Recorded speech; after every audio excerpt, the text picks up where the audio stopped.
Isa na namang tipikal na araw. Umaga na naman.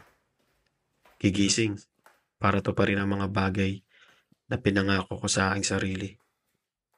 Mag-uunat, hihigab, gagawa ng kape para magising ang natutulog kong utak. Hintay saglit dito, hintay saglit doon.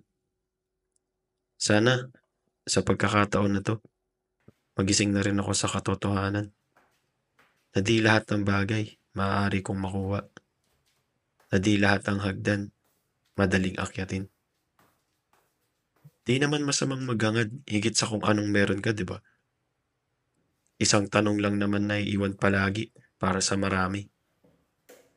Paano ba kasi yumaman?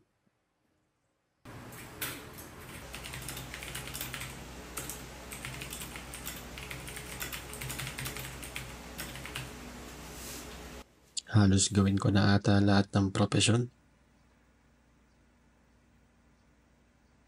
Mag-type sa computer, gumawa na kung ano-anong video, maging basketball coach, vlogger, barista, siklista, at kung ano-ano pa.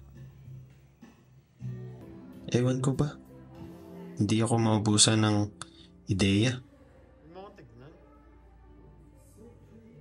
Ganun na lang talaga siguro kapag pamilyado ka na. O di kaya sadyang mataas lang talaga ang nais mong marating sa buhay. Parang araw-araw, doon na lang palagi nakatuon yung utak mo. Halos di nagbabago. Ikaw, ganun din ba mindset mo?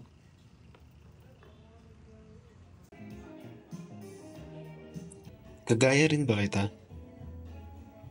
Nangangarap na one day magkaroon ng sariling gas station? One day, bababa ang langit, tapos bibigyan ka ng 300 milyong piso? Wala atang ganun.